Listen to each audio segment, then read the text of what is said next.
New Vegas, the jewel of the desert, was saved from nuclear fire on the 23rd of October, 2077, only to be forgotten over time. After the Great War, Mr. House lay in a coma inside the Lucky 38. His city was left without guidance. The defenses shut down. The systems fell silent. And the Strip, once vibrant, fell into the hands of savage tribes who looted it mercilessly. The casinos became ruins. The lights went out. The elegance of the old world was swallowed by the dust of the wasteland. How did New Vegas end up like this? The end of the world came swiftly and brutally. This story begins one morning in 2077. Nuclear fire swept across the earth. Bombs fell on every major city. Governments collapsed.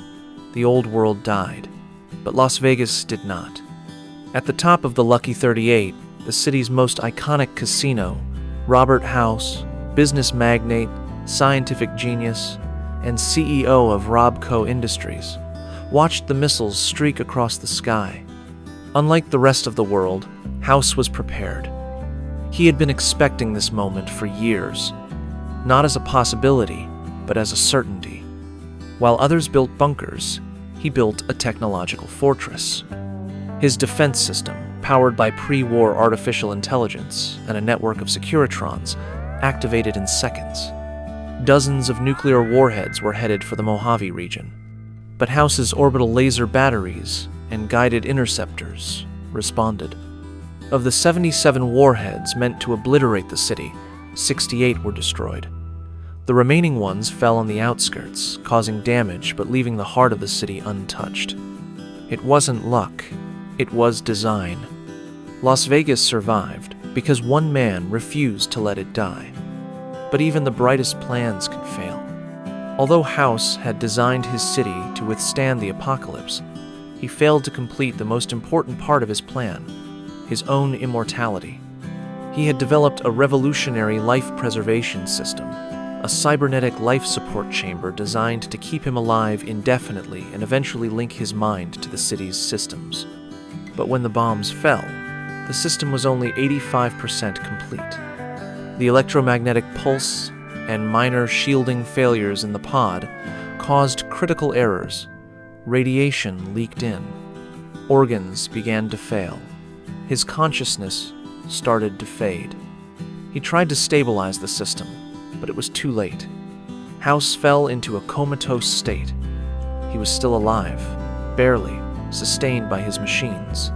But the man behind the vision, the mind, was gone.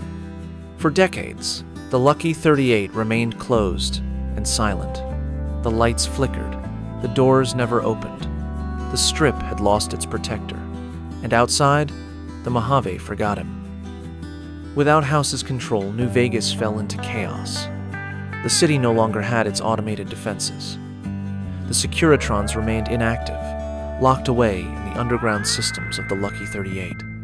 As the years and then decades passed, survivors began to arrive.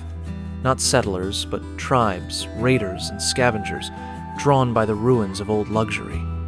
The casinos were looted. Statues crumbled. The neon lights went dark. Outside the Strip, the Mojave Wasteland became a no-man's land, plagued by conflict and desperation. Vault 21, located beneath the city, sealed its doors to avoid contact with the madness outside.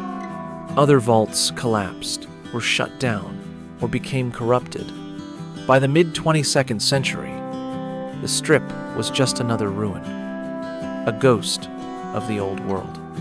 The city that had escaped nuclear fire was consumed by abandonment. But House wasn't dead. Not completely. In 2138, more than 60 years after the war, the auto repair systems finished their silent work. Bit by bit, the errors were corrected. The shielding was restored. House's vital signs stabilized, and his mind awoke. It took time, perhaps years, to regain control.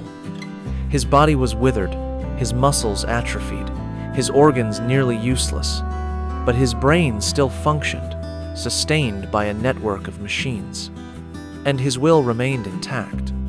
He observed the remains of his city and was horrified. The Strip had become a tribal battleground, but Robert House was not a man who accepted defeat. He reactivated Mark I Securitron units, first inside the Lucky 38, then on the Strip. Through screens and speakers, he spoke directly to the tribes that controlled the casinos. Some he persuaded, others he threatened, and the rest he eliminated. However, 2 new players would soon arrive in New Vegas who would change things forever: the expanding NCR from the west and Caesar's Legion from the east. If you enjoyed this video, please like it and subscribe to our channel. Leave us a comment and tell us of other characters and events you'd like us to talk about. We will continue the story of Mr. House and New Vegas in another video. Thank you.